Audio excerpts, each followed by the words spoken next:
हम सभी अपनी लाइफ में कुछ ना कुछ ऐसी फाइनेंशियल मिस्टेक्स कर देते हैं जिनकी वजह से हम अपनी लाइफ में अपने गोल्स अचीव करने से कुछ साल पीछे चले जाते हैं।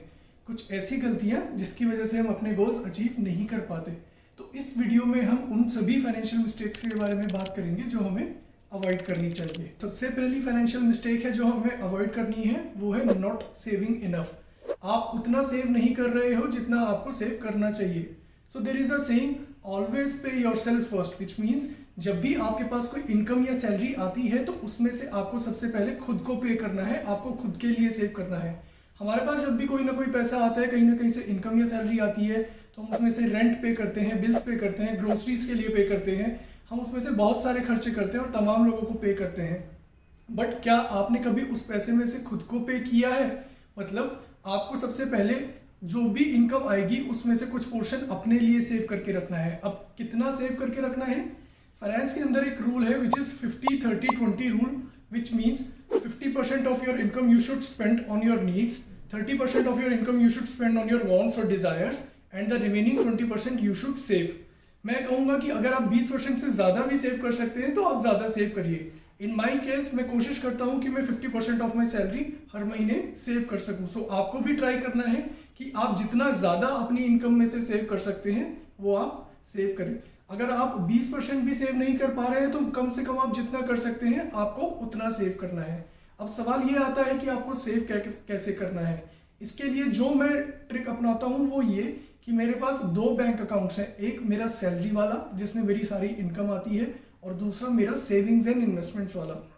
सो आपको क्या करना है, जैसे ही आपके पहले बैंक अकाउंट में सैलरी या इनकम आएगी, आपको उसमें से कुछ पोर्शन जितना आप सेव करना चाहते हैं दूसरे बैंक अकाउंट में ट्रांसफर कर देना है उसी दिन, ठीक है। इसके बाद आपके पास जितना पैसा पहले बैंक अकाउंट में बचेगा आपको पूरे महीने का खर्चा उतने में चलाना है, और जो आपके दूसरे बैंक अकाउंट में ऐसे हर महीने पैसे सेव हो रहे हैं उन्हें आप बाद में जाके इन्वेस्ट कर सकते हैं। दूसरे बैंक अकाउंट को आपको बहुत ज़्यादा देखना नहीं है, ध्यान नहीं देना है उसमें, because out of site is out of mind. तो अगर वो पैसा आपकी नज़र में नहीं रहेगा तो एक जगह जुड़ता रहेगा, अदरवाइज वो पैसा खर्च हो जाएगा। इस तरह आप ज़्यादा से ज़्यादा पैसा एक साल के अंदर सेव कर पाएंगे। दूसरी गलती जो हम करते हैं वो है नॉट लर्निंग टू इन्वेस्ट।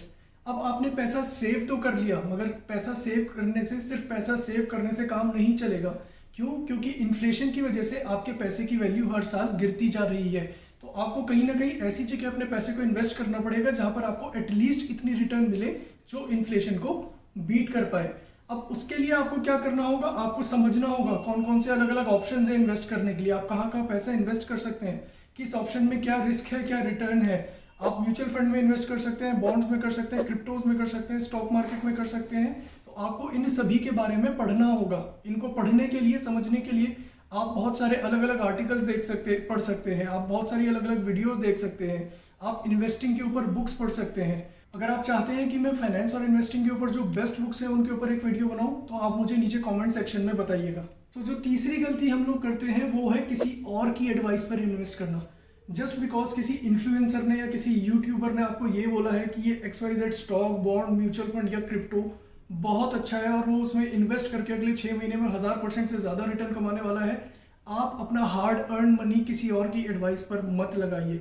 कोई भी इन्फ्लुएंसर या यूट्यूबर या इंक्लूडिंग मी, कोई भी आपसे ये बोलता है कि आपको इस स्टॉक में या म्यूचुअल फंड में इन्वेस्ट करना है या इस क्रिप्टो या बॉन्ड में इन्वेस्ट करना है, आप अपनी मेहनत का पैसा बिल्कुल भी किसी भी इन्फ्लुएंसर या किसी भी व्यक्ति के कहने पर मत लगाइए। आपका हार्ड अर्न मनी है, आपको खुद ही समझना पड़ेगा कि आपके गोल्स क्या है, फाइनेंशियल गोल्स क्या है, आपकी एज, रिस्क प्रोफाइल, आपके गोल्स के बेसिस पर ही आप डिसाइड करेंगे कि आपको किस चीज़ में पैसा इन्वेस्ट करना है और आपको उससे कितना रिटर्न चाहिए। सो उसके लिए आपको खुद पढ़ना पड़ेगा कि म्यूचुअल फंड्स कैसे काम करते हैं, स्टॉक्स कैसे काम करते हैं, क्रिप्टोज एंड बॉन्ड्स कैसे काम करते हैं। आपको उनको समझना पड़ेगा कि उनकी वर्किंग कैसे होती है, उनका बैकग्राउंड क्या है, वो कैसे आपको रिटर्न्स जनरेट करके दे रहे हैं, और उसी के बेसिस पर आपको इन्वेस्ट करना पड़ेगा। लाइक आई सेड, आपको अपनी एक इन्वेस्टमेंट पॉलिसी खुद ही डेवलप करनी पड़ेगी। For that, you have to learn about various things. You have to do the fundamental analysis of stocks, and you have to learn about how mutual funds or cryptos or any other investment works. So if you want to learn about the fundamental analysis of stocks, I have made some videos on fundamental analysis. You can check out those videos to understand how to do analysis of stocks. जो हमारी next गलती है जिसके बारे में हम बात करने वाले हैं वो है आपका buying things on loan। आजकल बाय नाउ पे लेटर स्कीम्स और फोमो कल्चर की वजह से हर कोई लेटेस्ट कार्स, फोन्स, ब्रांडेड कपड़े ये सब खरीदने में लगा हुआ है just to show off others that they are no less. But क्या इन सभी चीज़ों की आपको एक्चुअल में ज़रूरत है? क्या आपको अपने करियर की इनिशियल स्टेजेस में इन सब चीज़ों पर पैसा खर्च करना चाहिए? इसके लिए हम समझेंगे कि आपको किन चीज़ों पर या किन एसेट्स के ऊपर पैसा खर्च करना चाहिए। देखिए, दो तरीके के एसेट्स होते हैं आपके। एक होता है आपका एसेट जो आपके लिए कैश फ्लो जनरेट करता है, जो आपको इनकम ला के देता है, जो आपकी कमाई करने में, जो आपकी इनकम बढ़ाने में मदद करता है।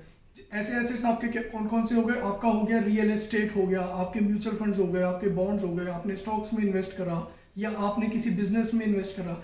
ये आपके वो एसेट्स होते हैं जो आपको कैश फ्लो जनरेट करके दे रहे हैं और जो आपकी इनकम स्ट्रीम्स बढ़ा रहे हैं।